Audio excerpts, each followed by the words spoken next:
Oh jeez, oh my, there I go again. You don't score enough, I mean no offense.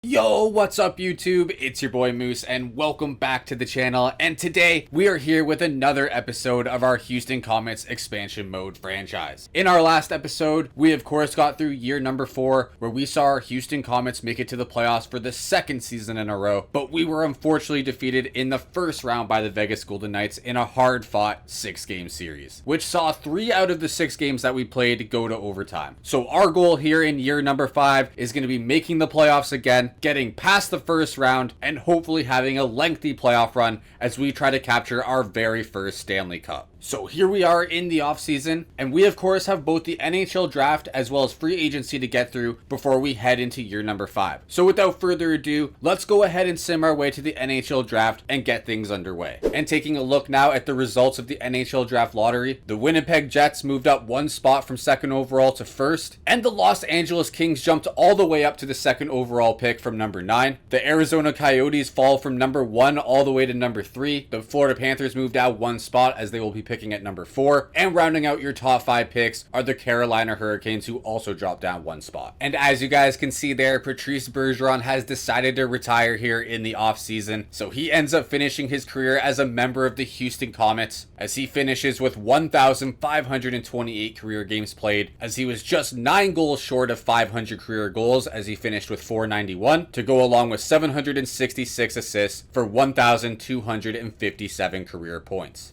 Salud.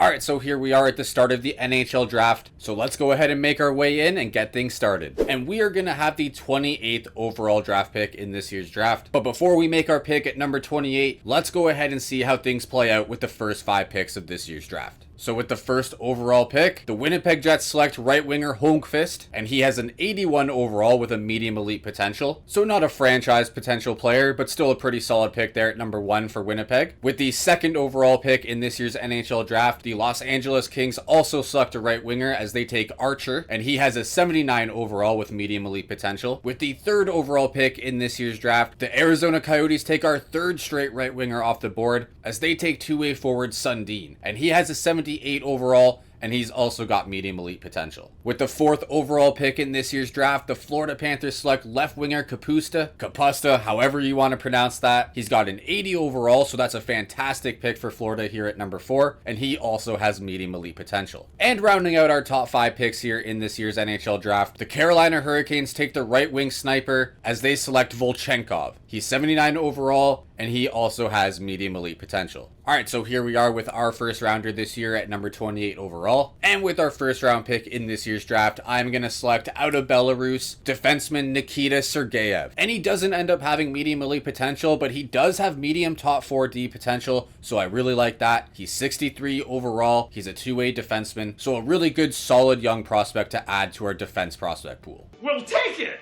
Now, we of course did not have our 2nd rounder in this year's draft, as we ended up trading our 2nd rounder in last year's trade deadline to the Washington Capitals in the Alexander Ovechkin trade. But as you guys can see there, we do have 2 out of the next 3 picks here in the 3rd round. And with our first 3rd round pick, I'm going to take the right winger out of Russia, Boris Bobkov. And he does end up having that medium elite potential, so that is fantastic here in the 3rd round. He does only have a 49 overall, so he's a pretty raw prospect. But again, with that medium elite potential, I'll take it. And with our 2nd 3rd round pick in this year's draft, I'm going to take the defenseman out of Switzerland, Nathan Flood. So as you guys can see, he of course does have that medium top 4D potential. He's a 2-way defenseman at 50 overall. So between Flood here in the 3rd round, as well as our 1st round pick Sergeyev, we have now added 2 really solid defensive prospects here in the first 3 rounds of this year's draft. While of course also adding a medium elite potential winger in Bobkov. So not too shabby here to start our draft. We also didn't have 4th or 5th round draft picks in this year's draft, so here we are in round number 6. And with our 6th round pick in this year's draft, I'm going to take the right winger out of Canada, Tristan Wilkinson. And he does end up having top 6 potential as he has low top 6, and he is a 2-way forward with a 51 overall. So a lot of our picks here in this draft outside of our first rounder Sergeyev have pretty low overalls, but we're doing pretty good as far as potential is concerned. So here we are now with our 7th round pick, and this is going to be our final pick in this year's draft. And with our final pick, I'm going to take the left winger out of Canada, Jerome Darche. And the thing that really sold me on this player was the fact that he has 2 superstar abilities potentially, as he has third eye as well as wheels. And he ends up having low top 9 potential, he's a playmaker, and he sits at a 48 overall. But hopefully he does end up having those 2 superstar abilities. Getting a prospect that has superstar abilities in the 7th round, that's a win no matter how you look at it. So there is our draft summary. We of course only had 5 picks in this year's draft. So in the first round, we took Sergeyev at number 28 overall. We then had 2 picks in the 3rd round as we took Bobkov at number 92, as well as Flood at number 94. We then took Wilkinson in the 6th round at number 193. And then we ended our draft by taking Darche at number 226 in the 7th round. So not exactly a draft that's going to blow your mind or anything like that, but I think we did pretty good with the picks that we had. Alright, so with the NHL draft complete, it is now time to get into the re-sign phase of our offseason. Going ahead and taking a look at our contracts, we have a bunch of unsigned rookies here out of the draft.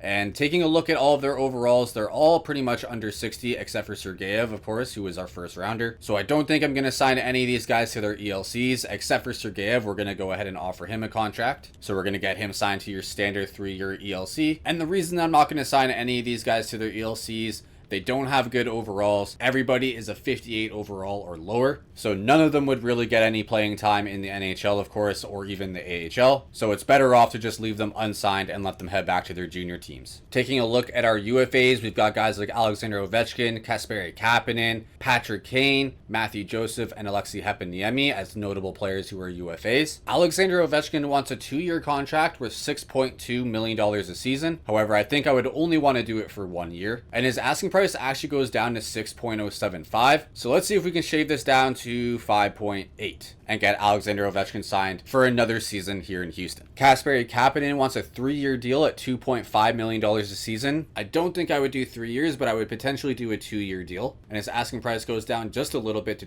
2.475. He of course had no under extension, so I'm going to go ahead and offer him 2.5 and we'll see if he'll accept that contract. Patrick Kane wants 2 years at 5.1, but he's a bottom 6 potential now. He's 37 years old. He's all the way down to an 83 overall, so Patrick Kane is regressing pretty badly here. And at 5.1 million a season, I don't think it's worth it. So unfortunately, I think we're going to have to let Patrick Kane walk here in the offseason and become a free agent. Farewell, my friend.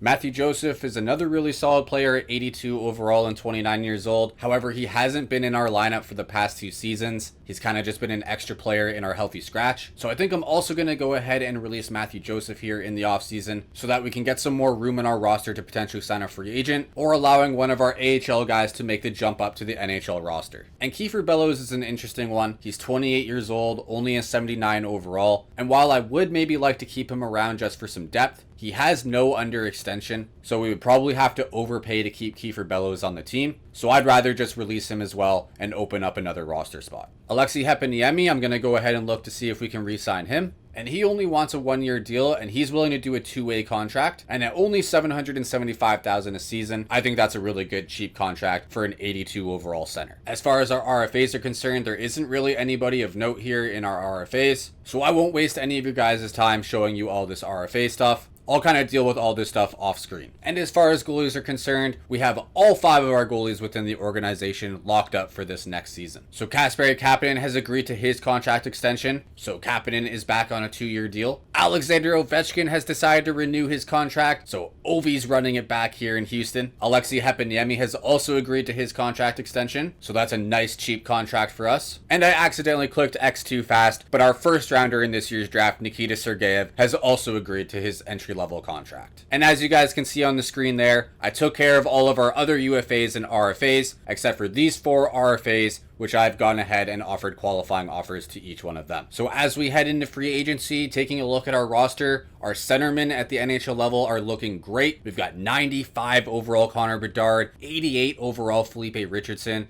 You got Philip Hedl at 84 overall. Alexander Zetterberg, one of our top prospects in the organization at just 20 years old. He's up to an 84 overall, so he's going to be playing in the NHL this year. And then we, of course, also have Alexei Heponiemi at 82 overall. We've got Tara Vinen, Mason Marchment, Alexander Ovechkin, and Michael Rasmussen on the left wing. And then we've got Willie Nylander, Jesse Puljujarvi, Kasperi Kapanen, and Cam Squires on the right wing. So I think for the most part, we are pretty set at forward. On defense, we've got 87 overall David Jiricek with Sam Girard at 86 overall. We've got Sean Durzi and Ivan Provorov, who are both 85 overall. So those four defensemen right now would make up our top four. And then we've got Cale Addison, Ryan Merkley, and Thomas Harley, as those three players would battle it out for our final two spots on our defense. And then we, of course, have 88 overall Ukko-Pekka Luukkonen and 86 overall Caden Primo as our two goalies in the NHL. So we've got a really good, solid young team here heading into year number 5. So we don't necessarily have to make a big move here in free agency, but I think if there was one move that I was going to make if I could, I would like to bring in a top level defenseman that we could pair with David Jiricek on our top pair. But with just $8.1 million in cap space, I'm not exactly sure if that's going to be a thing that we can do. So we'll have to see what our options are in free agency. But outside of adding a top defenseman, I think the majority of the moves that we are going to make here in free agency are just going to be minor moves, just adding really good young players to our AHL team and adding to our overall depth.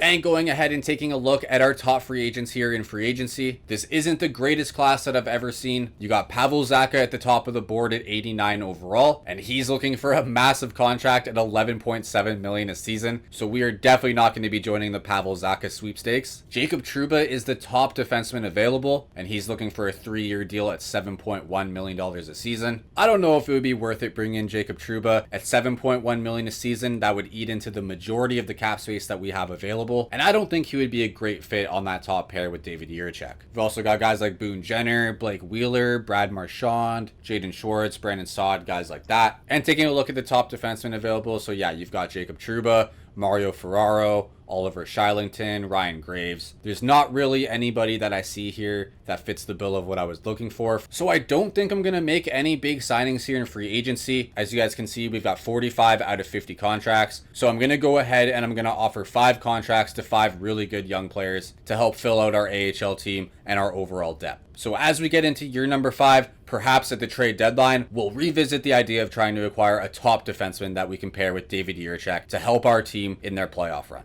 Okay, that's fine. That's fine. And as I'm going ahead and sorting through free agency and looking at really good young players that we can add to the organization, I want to show you guys just this one guy just because he's a low elite potential and he's also got one of the best last names that I've ever seen. We've got the Yonkman, 53 overall, low elite potential, Gage Yonkman. So I'm definitely going to be offering a contract to the Yonkman. Alright, so yeah, pretty uneventful free agency here this year. There wasn't really any big names that I thought was a good fit for our team. So with all that taken care of, let's go ahead and sim to the regular season and get into year number 5. And as usual, I will show you guys all of the big trades and big free agent signings that happen here in the offseason. Alright, so going ahead and taking a look at all the trades that happened here during the offseason. The Dallas Stars acquired defenseman Logan Stanley as well as a 2028 third round pick from the Chicago Blackhawks in exchange for a 2028 second rounder as well as a 2027 fifth rounder. The Chicago Blackhawks then made another trade, this time with the Buffalo Sabres, as Chicago acquired a 2027 second rounder as well as a 2027 seventh rounder in exchange for defenseman Brett Kulak and a 2027 fourth rounder. The Anaheim Ducks then sent a second rounder in 2027 as well as a second rounder in 2028 to the Seattle Kraken in exchange for left winger Max Jones and a 2027 sixth rounder. And then in our final trade, the Nashville Predators acquired defenseman Brady Shea, a 2027 third rounder and a 2028 third rounder from the New York Islanders in exchange for winger Kevin LeBanc and a 2028 third. So some pretty decent trades there in the offseason. And then going ahead and taking a look at all the notable signings that happened during the offseason. This is actually absolutely insane, as the Washington Capitals successfully completed their offer sheet to the young winger Alexander Vasilev as they signed him to a 6-year deal. So that is absolutely insane. And as you can see, the Anaheim Ducks received a massive package in compensation as they got 4 first rounders from the Washington Capitals. Excuse me, bitch? So they get a first rounder in 2027, a first rounder in 2028, a first rounder in 2029, and another first rounder in 2030. That is absolutely crazy. The Anaheim Ducks then signed free agent Evgeny Malkin to a 2-year contract. The New York Rangers signed defenseman Jamie Alexiak to a 3-year deal, and the Boston Bruins signed Jake DeBrusk to a 3-year contract as well. The Dallas Stars signed Jeff Carter to a 2-year deal. The Pittsburgh Penguins signed Jordan Eberle to a 2-year contract. And the New York Islanders make a pretty decent move as they sign Alex Tuch to a 2-year deal. The Washington Capitals then added Blake Wheeler to a 1-year contract. The Islanders signed Jakub Voracek to a 1-year deal. And the Seattle Kraken added Anthony Duclair to a pretty sizable 4-year contract. The Toronto Maple Leafs bring back Freddie Anderson on a 2-year deal. Sean Monahan heads to New York as he joins the Rangers on a 3-year contract. The Dallas Stars signed defenseman Rasmus Sandin to a 3-year deal. And the Detroit Red Wings add Marcus Johansson on a 1-year contract. The Buffalo Sabres add Max Domi on a 3-year contract, while the Vancouver Canucks add JVR to a 1-year deal. The Calgary Flames then make a move as they add Carter Verhaeghe to a 1-year contract, and the Anaheim Ducks sign goaltender Robin Lehner to a 1-year deal. The Nashville Predators then got Ryan Graves signed to a 4-year contract. The New Jersey Devils add Sonny Milano on a 1-year contract. And the Washington Capitals, who have been extremely busy here in free agency, they add David Savard to a 1-year contract. The Washington Capitals remain busy as they add free agent goaltender Sergei Bobrovsky to a 1-year contract, while the Boston Bruins add winger Pavel Buchnevich to a 1-year deal. The Vegas Golden Knights then added Scott Laughton on a 2-year contract, while the Boston Bruins added Kevin Hayes to a 1-year deal. The Seattle Kraken then signed veteran centerman Anze Kopitar to a 1-year deal. The Dallas Stars got Trevor Moore signed to a 1-year contract. And the Edmonton Oilers signed Brad Marchand to a 1-year deal, while the Chicago Blackhawks add Jaden Schwartz on a 1-year contract. And the Nashville Predators add Evander Kane to a 1-year deal. And that pretty much does it as far as notable signings here in free agency. And I didn't see Pavel Zacha or Jacob Trouba here in the activity feed. So once again, I probably just simmed a little bit too far ahead. So let's go into rosters and find out where those two guys signed. So Pavel Zacha ended up signing with the Pittsburgh Penguins, and he signed a massive deal as he signed for 3 years at $12 million a season. In my opinion, that is a huge overpay for a guy like Pavel Zacha, but obviously the Pittsburgh Penguins felt like it was worth it on a 3-year deal. It's a bold strategy, Cotton. Let's see if it pays off for him. And Jacob Trouba ended up signing with the Minnesota Wild, as he also signed a 3-year deal at $6.9 million a season. So Jacob Trouba heads to the Minnesota Wild, while Pavel Zacha ends up with the Pittsburgh Penguins. Alright, so here we are at the start of the regular season of year number 5 here in our Houston Comets expansion franchise. So as usual, before we start our season, let's go ahead and check out our team contracts, our captains and jersey numbers, as well as our team lineup. And we've got some pretty decent pending free agents after this season. So number 1, you've got Teuvo Teravainen at 87 overall and 32 years old. And he wants a 4-year deal at $7 million a season. He is 32 years old, so I don't think I'd be willing to offer him a 4-year deal. But I would be willing to offer him a 2-year deal, and as you can see, his asking price remained the same. And he did have yes under extension, so I think we're going to move his price down.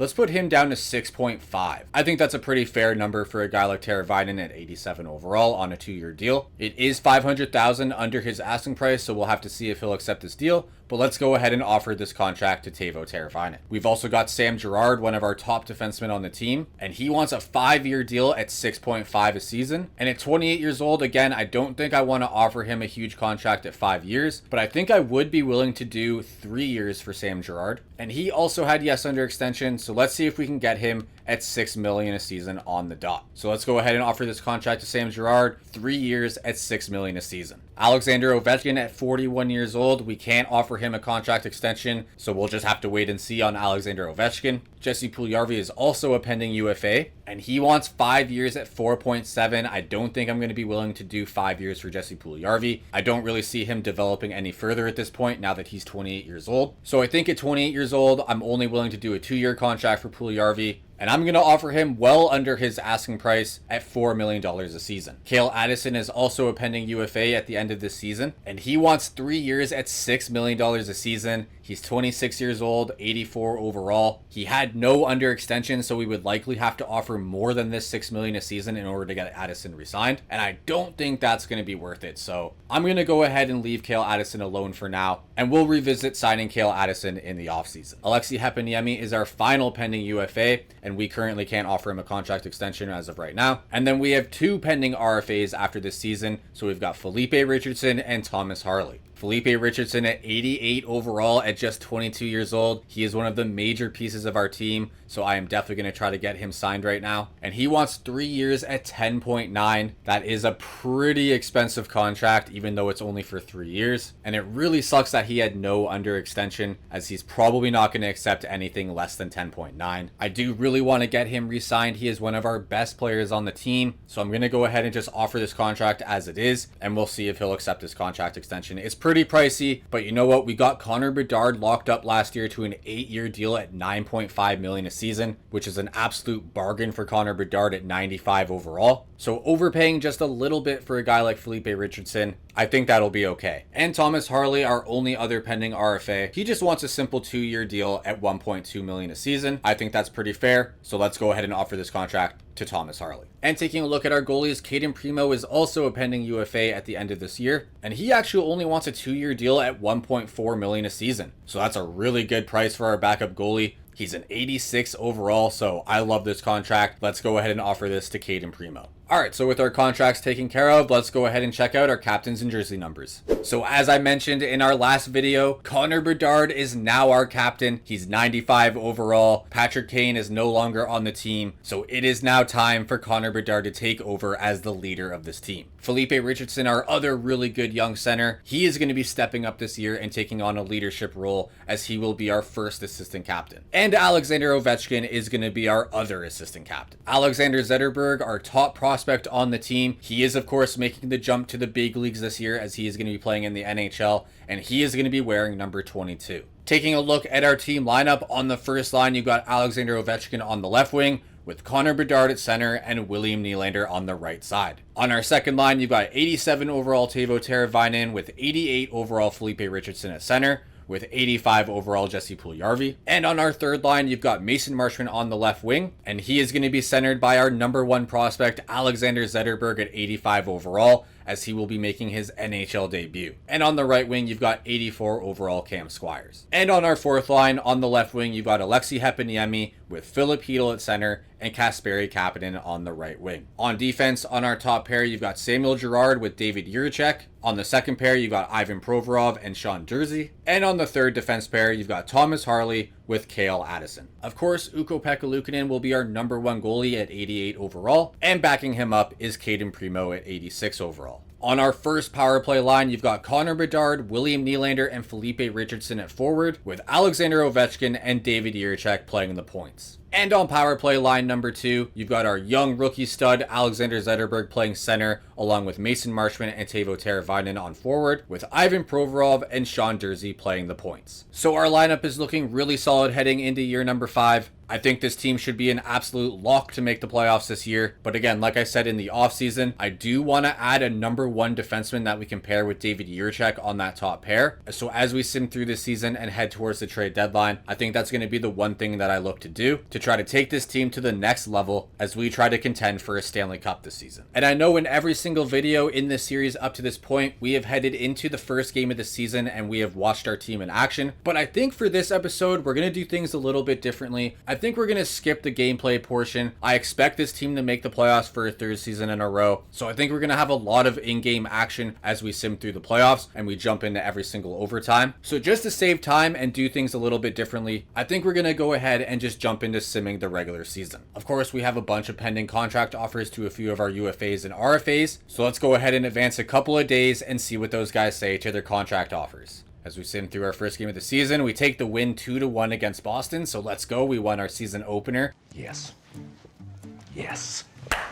Alright, so Caden Primo has accepted his contract offer, so Caden Primo is locked up for another couple of years. And Felipe Richardson has actually decided to accept his contract offer. So Felipe Richardson is signed to a 3-year deal worth $10.9 million a season. Thomas Harley has also decided to accept his contract extension. And Teuvo Teravainen has also accepted his contract offer. So Teuvo Teravainen is back on a 2-year deal. And Jesse Puljujarvi has also decided to renew his contract here in Houston. And Samuel Girard has decided to reject his contract offer, and he was not impressed with the offer that we submitted, so that is extremely unfortunate. So we'll just have to wait until the offseason to deal with Samuel Girard. Alright, so with all that taken care of, you guys know the deal. Let's go ahead and sim through the first couple of months of our season and see how the boys are doing.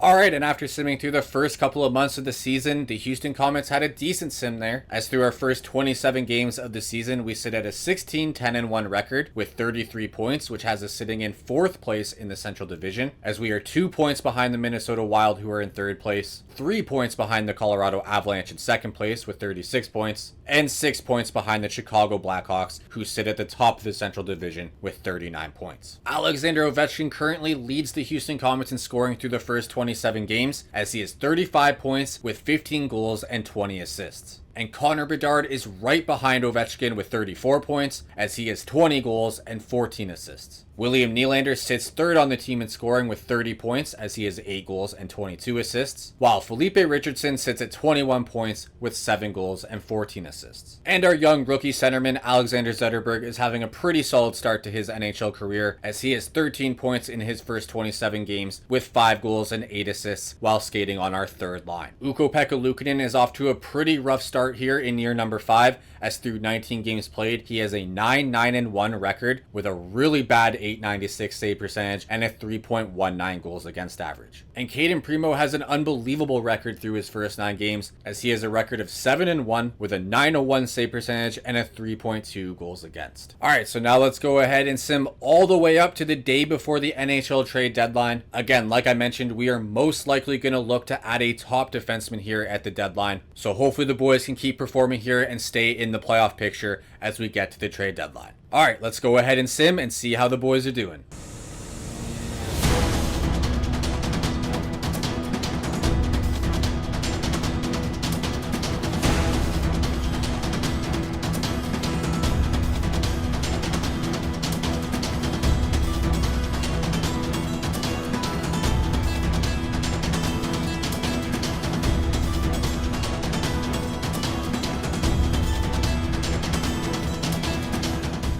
So here we are one day before the NHL trade deadline, and through 62 games, the Houston Comets have a record of 34-24-4, which sees them sitting in 5th place in the Central Division. So not exactly where I want to see us in the standings, but as you can see, we are holding on to that final wildcard spot here in the Western Conference. And at the end of the day, all that matters is that we do make the playoffs. I mean, all you have to do is look to our last episode. We ended up 1st place in the Central Division with 50 wins, and we ended up losing in the first round. So anything can happen in the playoffs. So the main thing is that we are sitting in a playoff spot, which we are here one day before the deadline. So we may be in 5th place, but this is a close race here in the Central Division, so anything could happen here the rest of the way through the regular season. Alexander Ovechkin is still our leading scorer through the first 62 games played, as he sits at 69 points.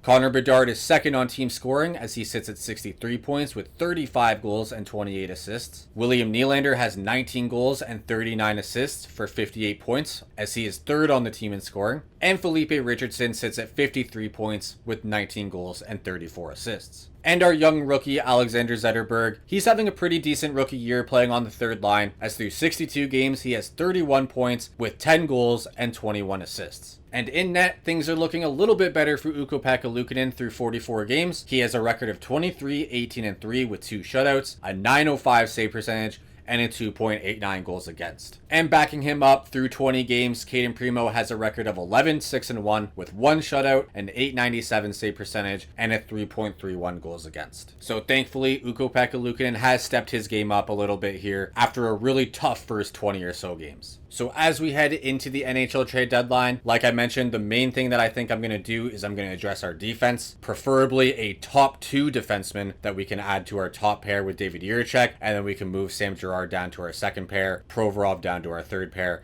and we can get Thomas Harley into our healthy scratches. Thomas Harley has only developed into an 80 overall in his age 25 season, so I'm starting to give up hope that he's ever going to develop into a top 4 defenseman for us. So I don't mind improving our defense and getting Thomas Harley out of the lineup. As far as our forwards are concerned, I like our forward lineup. There's nothing that really stands out to me as far as things that we need to improve. But again, if there's somebody available in the deadline that I think we could bring in to maybe improve Alexi Heponiemi's spot, or maybe Kasperi Kapanen's spot here on the 4th line, I won't hesitate to make that move either. Alright, so with that said, let's head into this year's NHL trade deadline. So taking a look at our available players here at the deadline, you've got a couple of really solid goalies here available in Yaroslav Askarov, as well as Pyotr Kochakov. Brett Pesce is the top defenseman available. You've also got Vladimir Tarasenko from the Carolina Hurricanes, Ryan Pulock from the New York Islanders, Jack Roslovic from the Capitals. Apparently our AI has made Caden Primo available, but we're not going to be moving on from him. And then you've got Blake Wheeler, Brendan Brisson, who absolutely owned us in the playoffs last year. And then you've also got Dylan Strome from the Washington Capitals. So out of the defensemen that I see, Brett Pesce and Ryan Pulock, neither of them really interest me that much. Brett Pesce is really solid. He is an elite potential at 87 overall. I think if I were to make a move for one of those two guys, I would make the move for Brett Pesce, but I think I'm going to go ahead and try to make a manual trade myself for a defenseman that I want to bring in. And I think the guy that I'm going to try to acquire here, guys, is Owen Power. He's 90 overall at just 24 years old. He's medium elite potential. Of course, he's a former 1st overall pick here for Buffalo. And he is signed to a pretty team-friendly deal. He's got 3 years left at $5.7 million a season. So I'm going to go ahead and try to acquire Owen Power from the Buffalo Sabres. And the first offer that I'm going to make for Owen Power is going to be Thomas Harley, who of course is the defenseman that Owen Power is going to be replacing in our lineup, as well as our 1st rounder in this year's draft. If you take a look at the trade value below, this is actually a pretty even trade, so maybe Buffalo will actually accept this. So let's go ahead and offer this to Buffalo and see what they say. So they have actually rejected the trade offer, so we're going to have to add a little bit more to this deal to make it happen. So I'm going to go ahead and offer our 4th rounder in this year's draft, and let's see if Buffalo will take this deal. And they've still rejected the offer, so they are not willing to do a 1st, a 4th, and Thomas Harley. So we're still going to have to add even more to this trade. So I'm going to go ahead and add another 4th rounder to this deal, this time in 2028, and let's see what they say to this. And they still reject the offer. Interesting. Okay. All right, Thomas Harley, a 1st rounder, and 2/3. That is a pretty decent offer for Owen Power. Let's see if they'll do it. And they still reject the offer, so Buffalo is playing hard to get. They clearly don't want to move on from Owen Power, but I'm committed to making this trade. So I've gone ahead and I've replaced that 3rd rounder in 2027 with our 2nd rounder in 2027. So we are going to be giving up our first 2 round picks in this year's draft. But obviously this is what it's going to take to bring in a player like Owen Power. So let's see what Buffalo says to this deal. Come on, they got to take this, right? And they still reject the offer. Oh my God. Okay, this is going to take a lot. All right, so I've gone ahead now and I've added another 2nd rounder, our next year's 2nd rounder to this deal in 2028, and they still reject the offer. Unbelievable. All right, maybe we can improve Thomas Harley, because Thomas Harley doesn't have that great a trade value, so let's take him out. So I've gone ahead and added our top prospect defenseman, Atu Karki. He has almost double the amount of trade value that Thomas Harley had, so hopefully Buffalo will do this deal. Let's go ahead and see. And they still reject the offer. Oh my God. All right, this is the absolute last offer that I am going to make for Owen Power. If they don't accept this deal, I don't know what to say. 2 first-round picks, a 2027 2nd rounder, as well as prospect Atu Karki. So let's go ahead and offer this to Buffalo. This is the final offer. Look at the trade value, guys. Like, that is insane. We're giving them almost double the value. And they still reject the offer. I don't know what to say. I really thought we were going to be able to bring in Owen Power, but at this point, I don't think it's going to happen, guys.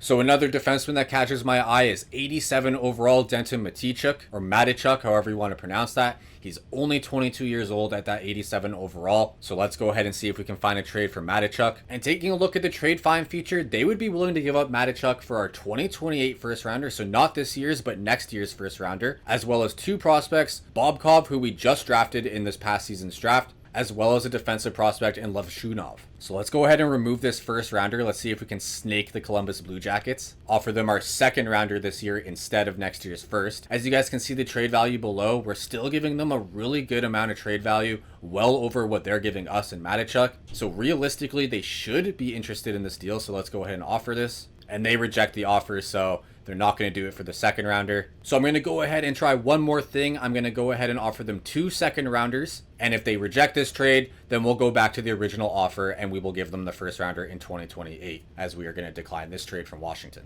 All right, so let's go ahead and offer this trade to Columbus and see what they say. And they've accepted the offer, so let's go. We didn't have to give up our first rounder. We were able to trade 2 second rounders instead, as well as 2 prospects. So we pick up a really good defenseman in 22-year-old Mateychuk, who is an 87 overall and should be a perfect fit on our top defense pair with David Jiricek. So that is a massive deal for your Houston Comets here at this year's deadline. And as you guys can see there in the trade deadline summary, that deal that we made was the final deal at the deadline. So we just snuck it in time. So thank God we didn't run out of time. I would have been absolutely devastated if we did. That was a close one.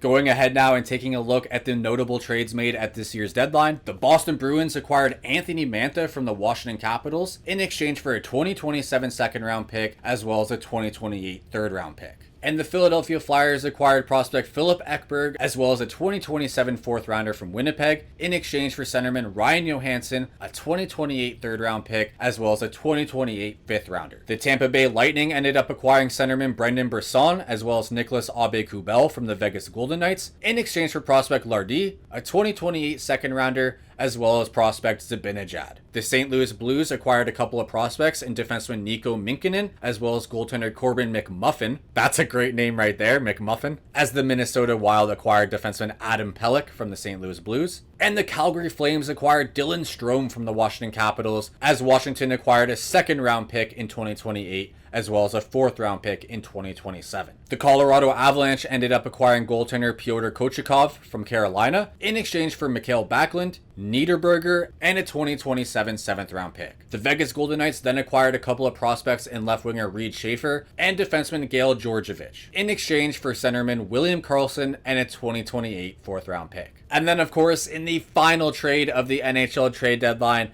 your Houston Comets acquired 87 overall defenseman Denton Mateychuk from the Columbus Blue Jackets in exchange for prospects Boris Bobkov, Artem Levshunov, as well as 2 others, which of course were 2 second round draft picks. So all in all, a pretty solid trade deadline. Of course, we went into the deadline looking for a top pair defenseman. We tried acquiring Owen Power from the Buffalo Sabres, but they just weren't going to give him up. But thankfully, we were able to find our guy here in Denton Mateychuk at just 22 years old and 87 overall. I'm really happy with that trade. So taking a look at our team lineup after the trade deadline, our forward group remains the same. Of course, the only changes are to our defensive lineup, as Denton Mateychuk jumps on that top pair with David Jiricek, as we have 2 87 overall defensemen there on our top pair. Ivan Provorov and Sean Durzi make up our second pair, as they are both 85 overall. And Sam Girard is on that third pair with Ryan Merkley, and the reason that I have Sam Girard on the third pair now, as you guys can see, if I throw him up on that second pair with Sean Durzi, he sits at a -2 overall line chemistry. So I've gone ahead and put him on that third pair, and I've thrown in Ryan Merkley into the lineup over Cale Addison. And the reason for that is when I have Cale Addison in the lineup with Sam Girard on that third pair, they go all the way to a -3 line chemistry. So instead of having that -3, I threw Ryan Merkley on the third pair, as they're only a -1. And then I threw Mateychuk there on power play line number 2 on the left point, as he'll team up with Sean Durzi, who will play on the right point. And Denton Mateychuk will be wearing number 7 here for the Houston Comets. Alright, so with the trade deadline now complete, let's go ahead and sim the rest of the regular season and see if our Houston Comets can make the playoffs.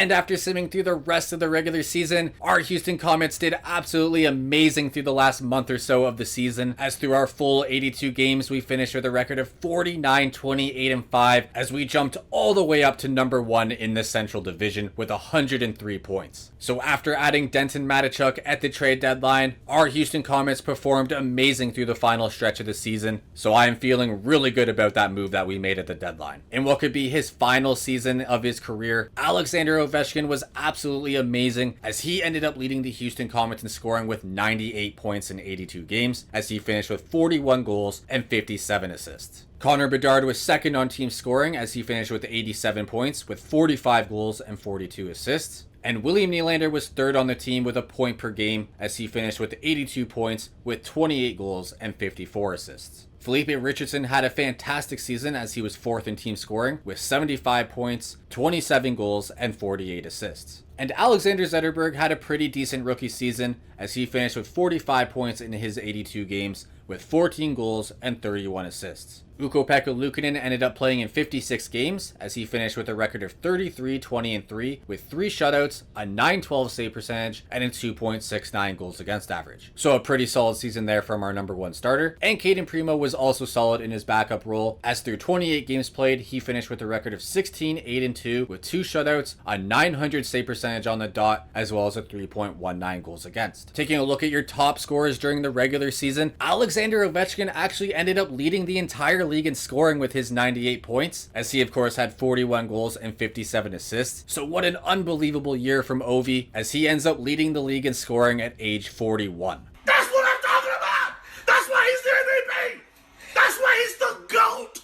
The GOAT! Braden Point ended up being just 1 point behind Ovechkin, as he finished with 97 points, as he had 25 goals and an insane 72 assists. Nathan MacKinnon was third in league scoring with 96 points with 48 goals and 48 assists each. Jordan Kyrou also had 96 points, as he had 29 goals and 67 assists. And rounding out your top 5 point getters this year, you've got Johnny Gaudreau for the Columbus Blue Jackets, who finished with 95 points with 33 goals and 62 assists. And I'll also shout out Sidney Crosby, who finished with 94 points, good enough for 6th in league scoring, as he and Ovechkin run the clock back, as Ovechkin finishes 1st in league scoring with Crosby at 6. Taking a look at your top goal scorers, Kyle Connor ended up leading the NHL in goals with 56. Nikita Kucherov was second in goals scored, as he finished with 49. Nathan MacKinnon was third with 48 goals. Alexander Vasilyev finished 4th in goals with 47 in his first season with the Washington Capitals. And David Pastrnak was 5th in goals, as he finished with 46. Taking a look at your top rookie point getters, Clark Caswell for the Columbus Blue Jackets ended up leading rookies in scoring, as he finished with 64 points with 12 goals and 52 assists. And Alexander Zetterberg of your Houston Comets ended up finishing 8th in rookie scoring, as he of course finished with 45 points. Taking a look at goaltenders, Logan Thompson ended up leading the NHL in wins for the Ottawa Senators, as he finished with a record of 41, 23, and 5.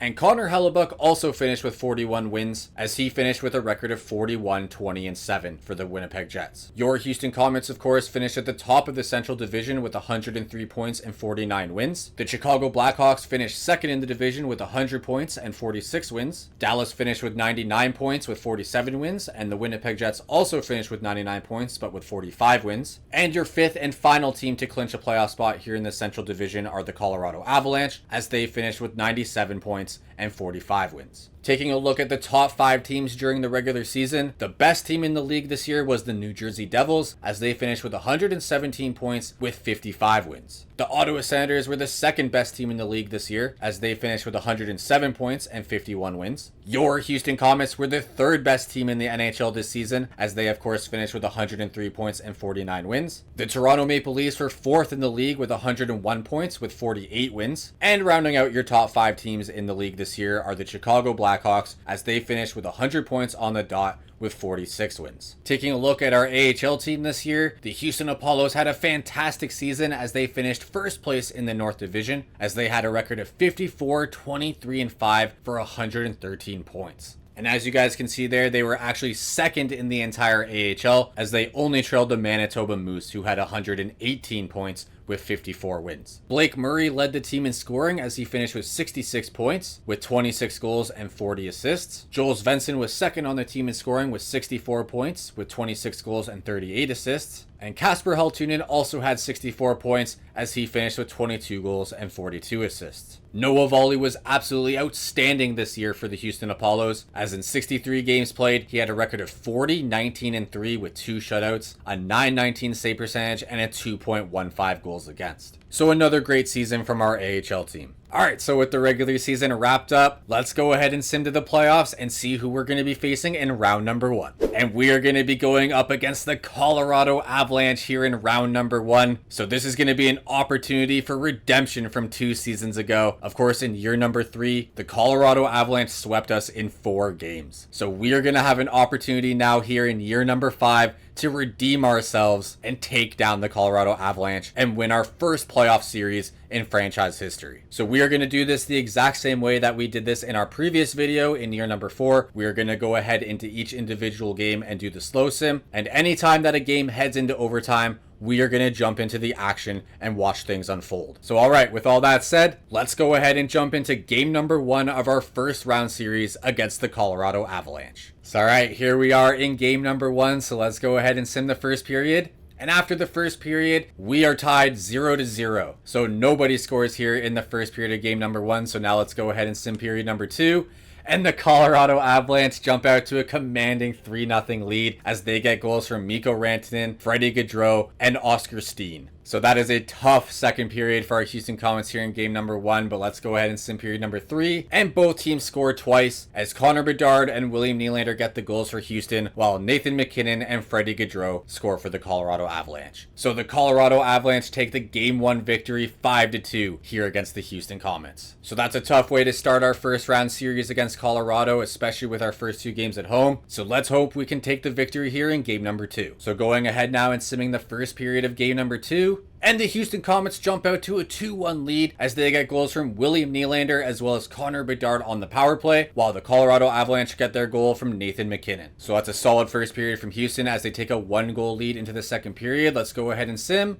And the Colorado Avalanche tie things up after 2 as Nichushkin scores the goal for Colorado, as we will head into the third period of game number 2 tied 2-2. Going ahead and simming period number 3, and the Houston Comets take the victory as they get 2 goals in the third period as Alexander Zetterberg, our young rookie center, gets his first career playoff goal, and Connor Bedard also scores on the power play, while Connor Brown scores for Colorado. So the Houston Comets, after losing game number 1, respond with a much needed victory here in game number 2 as they tie the series up 1-1 with a game 2 victory of 4-3. So we now head to game number 3 here in Colorado with the series tied 1-1. Going ahead and simming the first period of game number 3. And after the first 20 minutes, we are tied 1-1 as Mason Marchment scores on the power play for Houston, while Nichushkin gets the goal for Colorado. Going ahead and sitting period number 2, as both teams get a goal here in the second period, as Lehkonen gets the goal for Colorado, and Mason Marchment gets his second of the game for Houston, as we are once again tied 2-2 after the first 2 periods. So now going ahead and sitting period number 3, and the Houston Comets take the victory, as Teuvo Teravainen, Jesse Puljujarvi, and Ryan Merkley score for Houston, while Nichushkin gets the only goal for Colorado. So the Houston Comets take the 5-3 victory here in game number 3 and jump out to a 2-1 series lead. So we are now up 2-1 in the series against Colorado as we head into game number 4. So going ahead now here in game number 4, simming period number 1.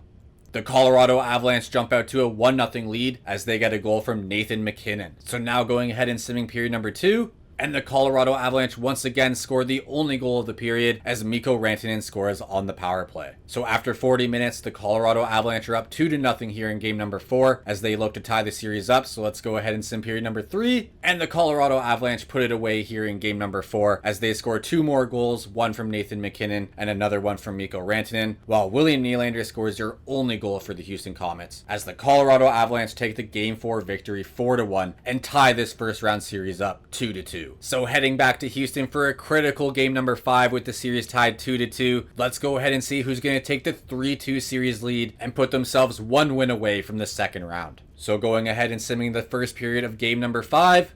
And after the first 20 minutes, we are tied 1-1 as Alexander Ovechkin scores for the Houston Comets while Nichushkin gets the power play goal for Colorado. Simming period number 2 now. And nobody scores here in the second period as we will stay tied here 1-1 after 40 minutes. Who is going to take game number 5? Let's go ahead and sim period number 3. And we are tied 2-2 after the third period as Connor Brown scores for Colorado while Cam Squires gets the goal for the Houston Comets. So we are tied 2-2 here in game number 5 in a series that is tied 2-2. So now let's go ahead and hop into overtime here in game number 5. Alright, game 5 overtime, Colorado versus Houston. Who will go up 3-2 in this series? Let's find out.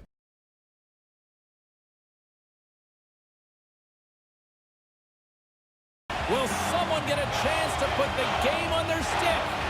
Overtime looms. Sudden death rages on here as we are underway in overtime once again. Oh, how did he get a piece of that and make the save?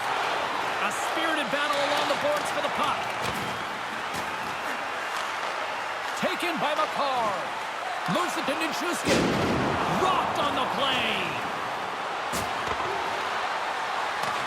Colorado's got a hold of it against the wall. Dishes it to Rantanen. Along the side, here they come through the neutral zone. Houston's got control of it now from their own end. The Comets looking against the half wall. Here he is. Scores! In overtime! They take it!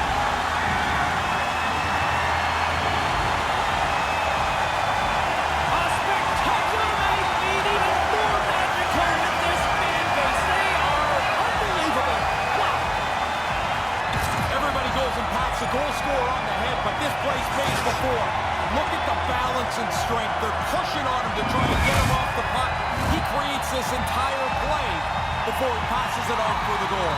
So William Nylander gets the goal for Houston in overtime of game number 5 against Colorado as the Houston Comets jump out to the 3-2 lead here in round number 1, and Houston is now just one win away from advancing to the second round for the first time in franchise history. So alright, let's head into game number 6 and see if the Houston Comets can put Colorado away. So going ahead now and simming period number 1 of game number 6. And the Houston Comets jump out to a 1-0 lead after the first 20 minutes as they get a power play goal from Teuvo Teravainen. So a good start here in game number 6. Let's go ahead and sim period number 2. And the Colorado Avalanche respond in a big way as they get goals from Mikko Rantanen, Arturi Lehkonen, and Gabriel Landeskog, all of them on the power play. So that is a tough second period here in game number 6. Let's go ahead and sim period number 3.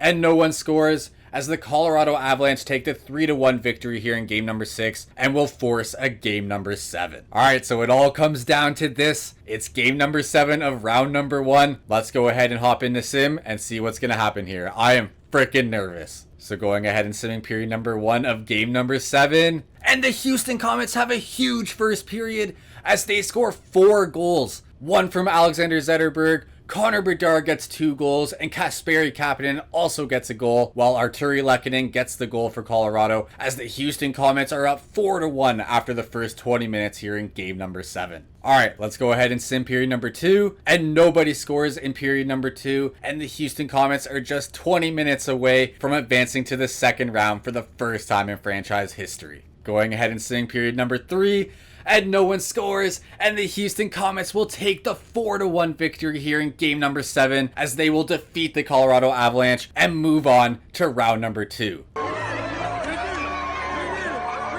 So we slay our demons here in round number 1 as we win our first playoff series in franchise history. That is a huge relief. I was extremely nervous we were going to lose in the first round for a 3rd season in a row. But that is not going to be the case as we take the game 7 victory. So let's go ahead and sim and see who we're going to be facing in round number 2. So as you guys can see there, we've got our second round matchup. We are going to be taking on the Chicago Blackhawks here in round number 2. So alright, let's go ahead and head into game number 1 and get round number 2 underway. So going ahead and simming the first period, and the Houston Comets jump out to a 1-0 lead as they get a goal from Kasperi Kapanen. So that's a good first period here to start round number 2. Let's go ahead and sim period number 2.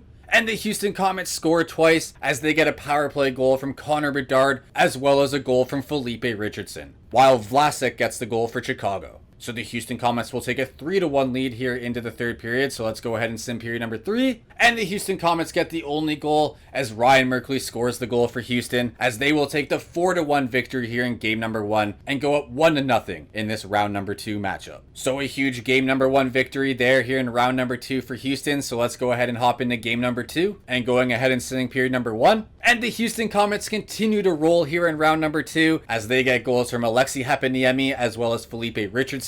So that is a great start here in the first period. Let's go ahead and sim period number 2. And Chicago responds as they score twice, while Houston only gets 1 goal. So Jyrki Verkunen as well as Pedersen score for Chicago, while Mason Marchment gets the goal for Houston. But Houston still clings to a 1-goal lead here as we head into the third period. So let's go ahead and sim period number 3. And the Houston Comets put it away as Alexi Heponiemi scores the only goal of the period, as the Houston Comets will win game number 2 by a score of 4-2 and jump out to a commanding 2-0 lead here in this second round matchup. So the Houston Comets take care of business at home in the first 2 games, as the series will now head to Chicago for game number 3. So now going ahead and simming the first period of game number 3.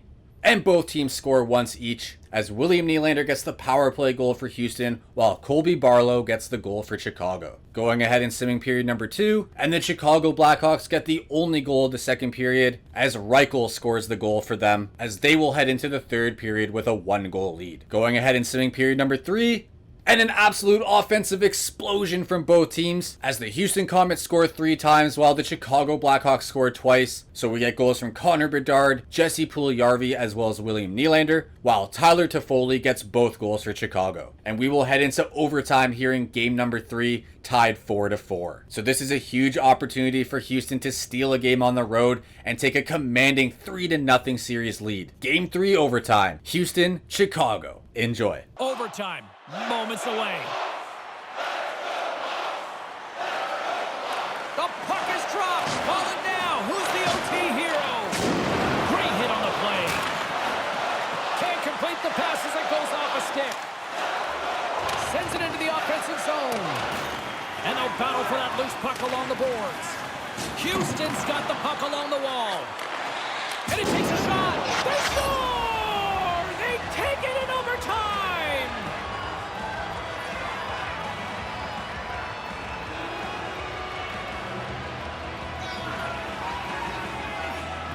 I thought he was up on 2 wheels a couple of times here, but he holds his balance, but also his poise as he makes the play that leads to the goal. So Connor Bedard gets the overtime goal as he silences the Chicago crowd in game number 3, and the Houston Comets will jump out to a commanding 3-0 lead here in round number 2, as things are looking really good here for Houston, as they are now just 1 win away from reaching the Western Conference Finals. Can the boys make it a clean sweep here in game number 4? Let's head in and find out. So going ahead and simming period number 1 of game number 4. And the Chicago Blackhawks have a really solid first period as they get 3 goals, 1 from Tyler Toffoli, 1 from Alexander Kerfoot, and another one from Jyrki Verkunen on the power play, while Connor Bedard gets the goal for Houston. Going ahead and simming period number 2, and the Houston Comets absolutely explode in the second period as they get goals from Teuvo Teravainen, 2 from Mason Marchment, as well as 2 goals from Connor Bedard as they take the 6-3 lead here in game number 4 as we head into the third period. Going ahead and simming period number 3, and no one scores in the final frame as the Houston Comets win game number 4 6-3 and will sweep the Chicago Blackhawks here in round number 2 as we will head to the Western Conference Championship for the first time in franchise history. This is so exciting. So after losing in the first round in back-to-back seasons, the Houston Comets are finally having that playoff run that we have been looking for as we take down Colorado in 7 games and then sweep Chicago in just 4 games here in round number 2. So now let's go ahead and sim and see who we're going to be facing in the Western Conference Finals. And as you guys can see, the Edmonton Oilers are currently up 3-1 against the Anaheim Ducks in their series. So we're either going to be facing Edmonton or Anaheim. So let's go ahead and find out. And we will in fact be facing the Edmonton Oilers here in the Western Conference Finals. So Connor Bedard and the Houston Comets are going to be going up against Connor McDavid and the Edmonton Oilers for an opportunity to make it to the Stanley Cup Finals. So alright, let's head into game number 1 and get the Western Conference Finals underway. So going ahead in simming period number 1, the Houston Comets get the first goal of the Western Conference Finals as they get the goal from Teuvo Teravainen. Going ahead in simming period number 2, and the Edmonton Oilers respond as they get the only goal here in the second period as Petrov gets the goal for Edmonton, and we will head to the third period of game number 1, tied 1-1. Going ahead in simming period number 3, and we are tied 3-3 after 3 periods as both teams score twice in the third period as Ryan Nugent-Hopkins and Dylan Holloway get the goals for Edmonton while Alexander Ovechkin gets both goals for the Houston Comets. So alright, we're tied 3-3 heading into overtime of game number 1. Who is going to take the 1-0 series lead here in the Western Conference Finals? Let's go ahead and find out. Officials are ready to drop the puck here in overtime. Puck is dropped, both sides looking for that golden goal here. Edmonton's got a hold of the puck now. And here's a pass to Draisaitl. And that's just out of reach. And he takes the feed. Houston's got the puck along the wall. Off a stick and they can't connect. Edmonton's got possession of the puck. Makes his presence known on the ice. Tries to feed it over to Marchand. And uses the length of his stick to knock that puck away. Rocks him on the play. Pass broken up. Slides the puck across to McDavid. Houston's looking to break out of their own end. There's a solid collision. Scoops up the puck now. And he slides it quickly to Teravainen. Houston's got it against the boards. Can't find his man. Denies him! Knocked away. Oh, spectacular save on the play. Houston's got it, and they're on the attack. Quick feed to Richardson. Let's move to the middle. And he denies that great opportunity there. Edmonton's in transition. Houston's got the puck. And he takes the dish. Good hit on the play. Edmonton's moving it into the offensive end. Referee's hand goes up in the air. We got a delayed penalty coming up here. It shouldn't change anything. Here's a short pass to Dursey. And a successful clearing attempt. The Oilers scoop it up along the boards. Oh, he'd like to have that pass back. Edmonton's got the puck in their own end. Steps inside the line. Great hits up play with the stick by Merkley. And they move the puck out of harm's way. The Oilers have it behind the net. It's an on-man rush. 2-on-1. Passes it in front. And it turns off a twig in front of the net. Trying to get it down the ice. And that's a big clear at this stage of the game. Yeah, they're all big now. That puck's near the blue line. It's got to get out. And they'll cover it up, forcing a stoppage in play. Offense's own face-off, and he wins the draw. Edmonton's got the puck. With possession along the wall. Lets it go. Glove save. Denies him again. Bang, bang. Two unbelievable stops. One right after the other. He's got no help from anyone in front of him. He's got to do it all himself. Split feed. Quick pass to Bouchard. Scores! Not going to count, James. Pretty quickly, this is waved off. The scorers are not going to be very happy.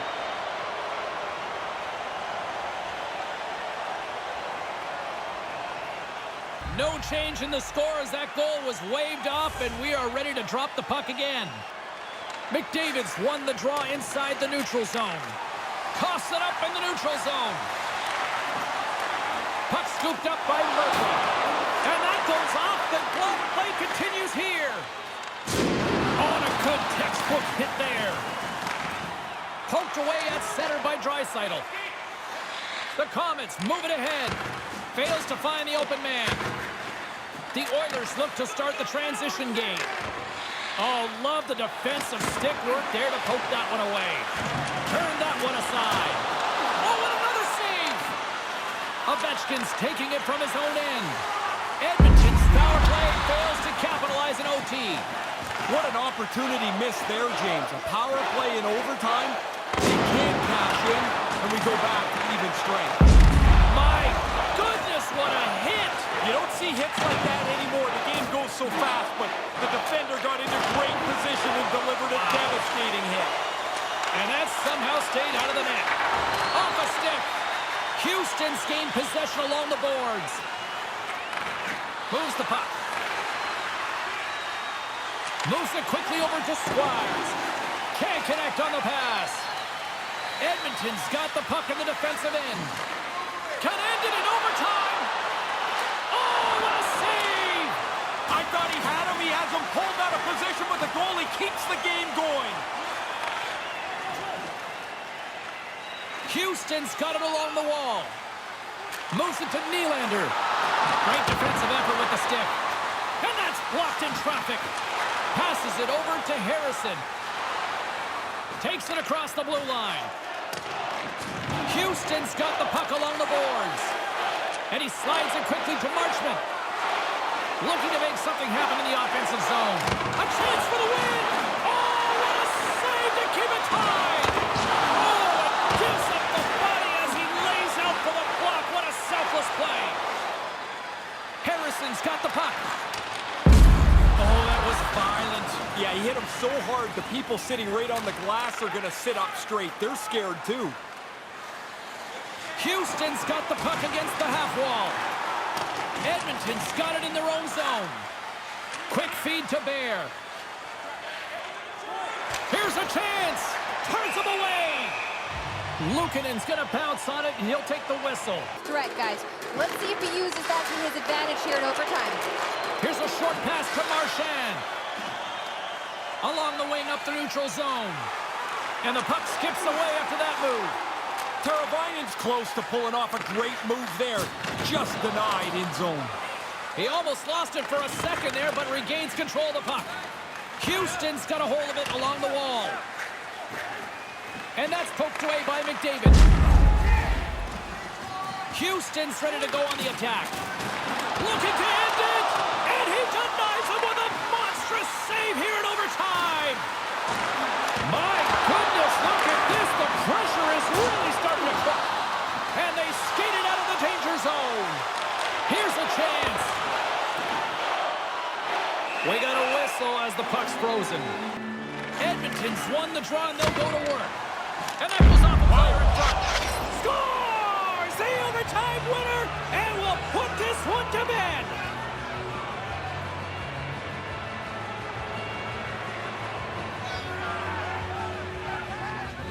That change of direction's tough for the goalie to follow. It's past him before he can react. So Ryan Nugent-Hopkins gets the goal in overtime on the deflection as the Edmonton Oilers take the Game 1 victory 4-3 in overtime. Oh man, I had a good feeling after Connor McDavid got that goal called back on the goaltender's interference, but the Edmonton Oilers still find a way to get another one past Luukkonen as they will take the 1-0 series lead here in the Western Conference Finals. Let's go ahead and hop into game number 2 and see if the Houston Comets can respond to that Game 1 loss. So going ahead and simming period number 1, and the Houston Comets jump out to the 1-0 lead as they get a goal from William Nylander. Let's go ahead and sim period number 2. And the Edmonton Oilers respond there in the second period as they score 3 times, one from Connor McDavid, one from Leon Draisaitl, and another one from Darnell Nurse, while the Houston Comets get 2 goals, one on the power play from Connor Bedard, and another one from Ryan Merkley. So we are tied 3-3 heading into the third period. This would be a tough one for Houston to lose and go down 2-0 in this series. It almost feels like it's already a must-win situation, so let's go ahead and sim period number 3. And we are tied 3-3 after the third period as we are going to head to overtime for the second game in a row. So let's see what's going to happen. Will Edmonton go up 2-0 or will the Houston Comets tie the Western Conference Finals up 1-1? Game 2 overtime next. And they are ready to drop the puck here in OT. Comets start the period off on the right note, winning the draw.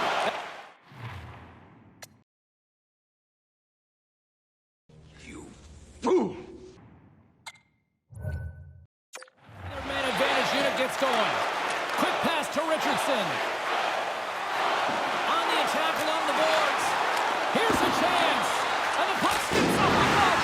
There it is! In overtime, they take it! Wow!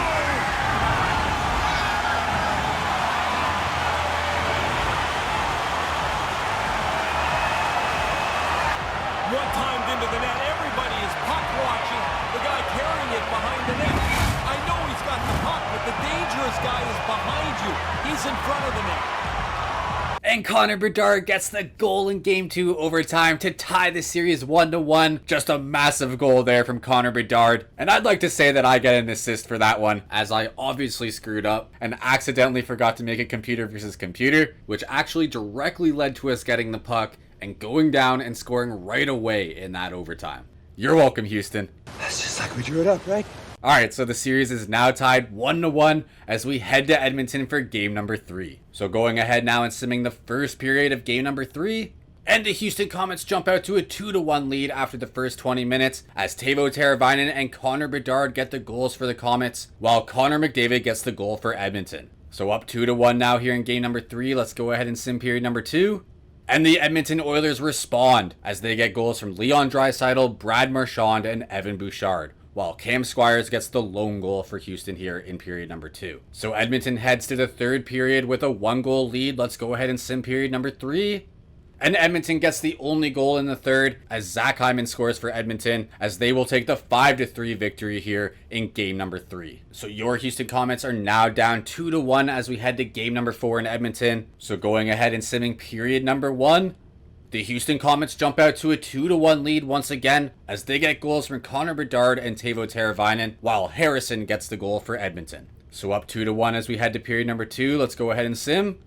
And the exact same thing happens that happened last game, as the Edmonton Oilers get 3 goals here in the second period as they get goals from Petrov, Brad Marchand, and Darnell Nurse. And Darnell Nurse gets a shorthanded goal, so that is a really tough one to give up, while Connor Bedard gets the lone goal for Houston. So the Houston Comets are once again down 4-3 as we head into period number 3. Can they make the comeback here in game number 4? Let's go ahead and find out as we sim period number 3. And the Edmonton Oilers score both goals here in the third period as Connor McDavid scores on the power play, while Fajimo scores the other goal. So that is a tough result here in game number 4 as the Edmonton Oilers take the 6-3 victory and will take a commanding 3-1 series lead over the Houston Comets. So we are now down 3-1 here in the Western Conference Finals. It is going to require 3 consecutive victories here for the Houston Comets if they want to make it to the Stanley Cup Finals. It is definitely a tough situation to be in, but this team has been great all year long. This has been a fantastic playoff run.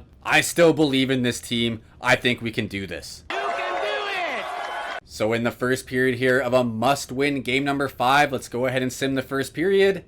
And after the first period, we are tied 1-1 as Alexander Ovechkin gets the goal for Houston, while Ethan Bear, a former Houston Comet, gets the goal for the Edmonton Oilers. So we are tied after 1 period. Let's go ahead and sim period number 2. And the Houston Comets take the lead as they get 2 goals in the second period, 1 from Ryan Merkley and 1 from Alexander Zetterberg, while Leon Draisaitl gets the only goal for Edmonton. So the Houston Comets will take a 1-goal lead here into the third period of game number 5. Can they keep their playoff run alive? Let's go ahead and sim period number 3. And they do, as Jesse Puljujarvi gets the goal for Houston, as they will take the game 5 victory 4-2 and stay alive here in the Western Conference Finals. So we get the must win there in game number 5. But we are still going to have to win 2 games in a row here if we want to make it to the Stanley Cup Finals. So let's head into game number 6 and see if our Houston Comets can force a game number 7. So going ahead and simming the first period here in game number 6. And the Houston Comets get out to a 2-0 lead here as William Nylander and Ivan Provorov get the goals. So that is a huge start here in a must-win game number 6. Let's go ahead and sim period number 2. And the Edmonton Oilers respond with 2 goals of their own as Ryan Nugent-Hopkins and Evan Bouchard get the goals as the Edmonton Oilers tie things up here after 40 minutes here in game number 6. Can the Houston Comets keep things alive here? Let's go ahead and sim period number 3. And they do, as the Houston Comets will take the 5-2 victory here in game number 6 as Connor Bedard, Alexander Ovechkin, and Teuvo Teravainen score for Houston as they will force a game number 7 against Edmonton after being down 3-1 in the series. Let's go, baby. Man, what a story this would be if we are able to pull out the series victory here in 7 games. We were down 3-1 against Edmonton, but now it all comes down to 1 game. Game number 7. Going ahead and simming period number 1 of this do-or-die game 7. And the Edmonton Oilers jump out to a 2-0 lead as they get goals from Dylan Holloway as well as Harrison. And that is a tough way to start game number 7. But we were down 3-1 in this series. A 2-0 lead is nothing. Come on, boys. I know you guys can do it. Let's go ahead and sim period number 2. And oh, that is tough to see. The Edmonton Oilers score another 2 goals as Zach Hyman and Ethan Bear get the goals for Edmonton here in the second period, as the Houston Comets are now down 4-0 with just 20 minutes left. This would be an absolute miracle if the boys can come back from this. Let's go ahead and sim period number 3 and see what happens. And Houston can only score once as Cam Squires gets the goal. But unfortunately, the Edmonton Oilers are going to take the Game 7 victory 4-1 and defeat your Houston Comets here in the Western Conference Finals.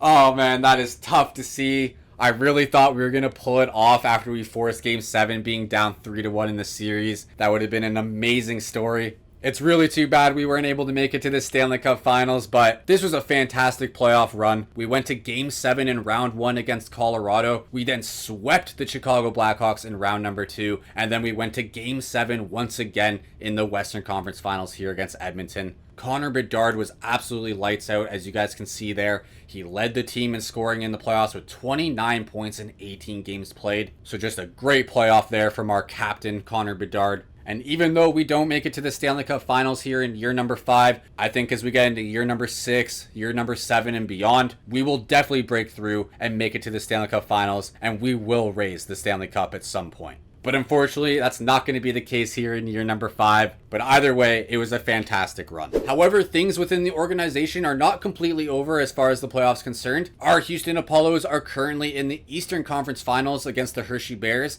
and they are currently up 3-2. So they are just one victory away from making it to the AHL Championship. So let's go ahead and jump into game number 6 and see if our Houston Apollos can clinch their way to the AHL Championship. So going ahead and simming period number 1 here in game number 6.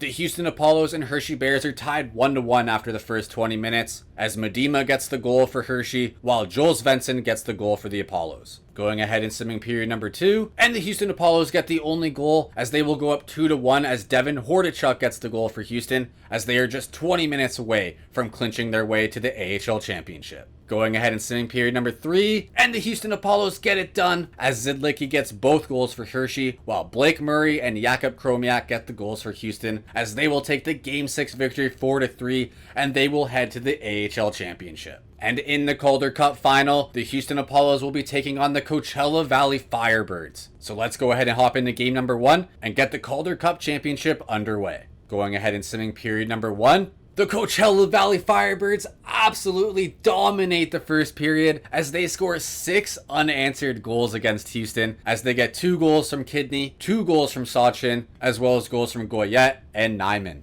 What the hell is even that? Going ahead and simming period number 2. The Houston Apollos get 2 goals of their own, as they get goals from Komatov as well as Kakko. So let's go ahead and sim period number 3. And the Firebirds score once more, as Ostapchuk gets the goal for the Firebirds, as they will take the Game 1 victory 7-2. Simming period number 1 of game number 2 now. The Houston Apollos jump out to a 1-0 lead as they get the goal from Himasalmi. Going ahead and simming period number 2. Both teams score once each, as David Reinbacher gets the goal for Houston, while Ostapchuk gets the goal for the Firebirds. Holding on to a 1-goal lead as we sim period number 3. And the Houston Apollos get the victory as they get 2 goals here in the third period, one from Kakko and one from Haltunen, while Massey gets the goal for the Firebirds. So Houston wins game number 2 4-2 and will tie the Calder Cup Championship 1-1. Going ahead and simming period number 1 of game number 3. The Firebirds jump out to a 1-goal lead as Anze Kopitar gets the goal for the Firebirds. So Anze Kopitar is in the AHL apparently. That's interesting. Going ahead and simming period number 2 now. And the Houston Apollos tie it up as Komatov gets the goal, as we head into the third period tied 1-1. Going ahead and simming period number 3. And the Houston Apollos get the win as they score twice in the third period, both goals from Kakko, while Miles Wood gets the goal for the Coachella Valley Firebirds, and the Houston Comets take the 2-1 series lead here in the Calder Cup Finals. Going ahead and simming period number 1 of game number 4. Both teams score once, as Drapeau scores the goal for the Firebirds, while Kasper Haltunen gets the goal for Houston. Going ahead and simming period number 2. The Firebirds get the only goal of the middle frame, as Furcus scores on Noah Valley to give the Firebirds a 1-goal lead heading into the third. Going ahead and simming the third period.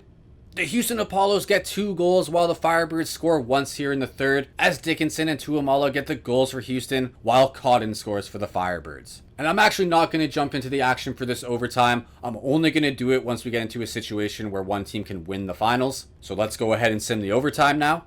And the Houston Apollos get the win here in game number 4, as Sorella gets the goal for Houston, as they take a commanding 3-1 series lead here in the Calder Cup final. Going ahead and simming period number 1, the Houston Apollos jump out to a 3-0 lead, as they get 2 goals from Blake Murray as well as a goal from Allen, as they take a commanding 3-0 lead here after the first 20 minutes. Going ahead and simming period number 2, the Firebirds get the only goal here in the second period as Collard scores for the Firebirds. Let's go ahead and resume this period. We'll just sim through this really slowly. Still 3-1 with just 9.5 minutes left to go. Things are looking good here for the Houston Apollos. We're going to pause with about a minute left. And the Houston Apollos get the goal. They go up 4-1. We're going to go ahead and pause this. There's just 43 seconds left in the game, so we are going to hop into this game and we're going to watch our Houston Apollos lift the Calder Cup championship.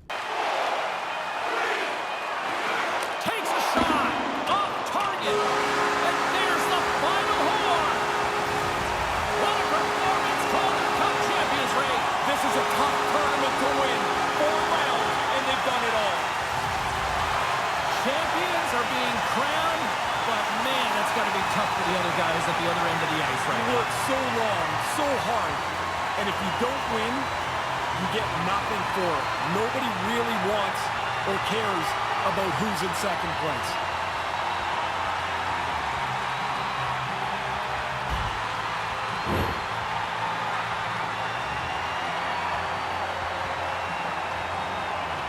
Is there a better tradition than this one that defines the sport?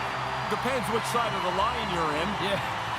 But really, I mean, it's an unbelievable way for the series to end, where the winning team and the losing team respect each other's efforts.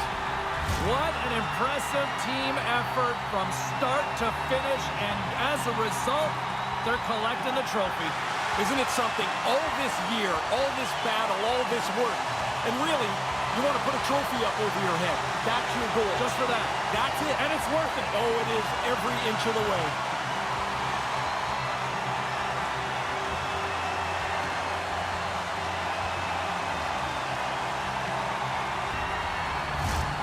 Man, I just love seeing everybody with the beaming smile, missing teeth, full set of choppers, fake teeth, you name it. Yeah, the dressed up photo will be in a couple of days. This is the emotional one that they have.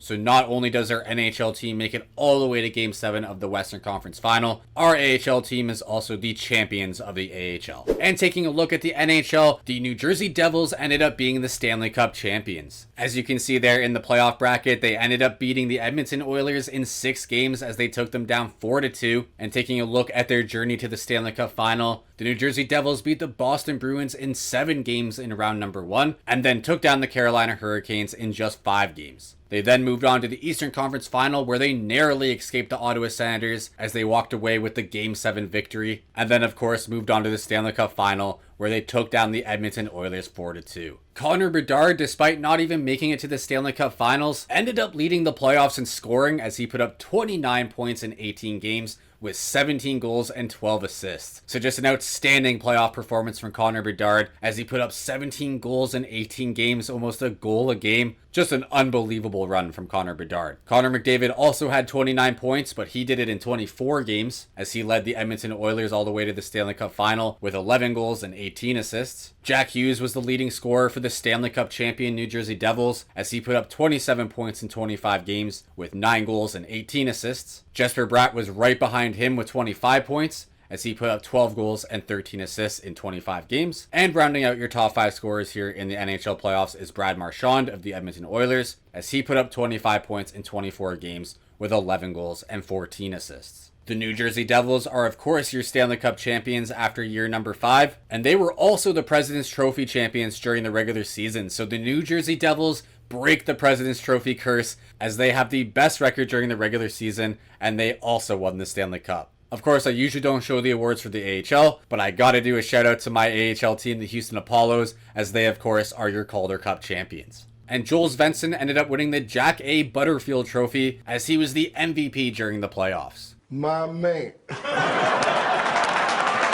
Back to NHL awards, Alexander Ovechkin of course won the Art Ross Trophy as he ended up leading the league in scoring with 98 points in his age 41 season, so just an unbelievable performance from Alexander Ovechkin. He also ended up winning the Hart Memorial Trophy as the MVP during the regular season. So we'll have to see what Ovechkin ends up deciding to do here in the offseason, whether he retires or not. But either way, just an amazing season from Ovi. Cale Makar ends up winning the James Norris Trophy as this year's top defenseman. Sidney Crosby ended up winning the Lady Byng. Caswell for the Columbus Blue Jackets ended up winning the Calder Trophy as he was the top rookie scorer this year. Jack Hughes ended up walking away with the Conn Smythe Trophy as they of course ended up winning the Stanley Cup. Spencer Knight ended up winning the Vezina Trophy as the top goaltender in the league this year. Alexander Barkov ended up winning the Selke Trophy, and that is the third season in a row that he has won the award. Braden Point ended up winning the Ted Lindsay Award, and Kyle Connor walks away with the Rocket Richard Trophy as this year's top goal getter. And that is where I'm going to end things here today. I think that was a pretty exciting episode overall. Both our NHL and AHL teams went on lengthy playoff runs, so this was definitely our most successful episode in the series to date. I think the future is bright here in Houston. I think our window of contention is wide open. I think we are just at the beginning of it. So expectations are going to be sky high for this organization as we head into year number 6. If you guys are enjoying the series so far, make sure to leave a like on the video and comment down below. And let me know what kind of moves you'd like to see as we get through the offseason and head into year number 6. Thank you so much for watching. I really appreciate it. And until next time,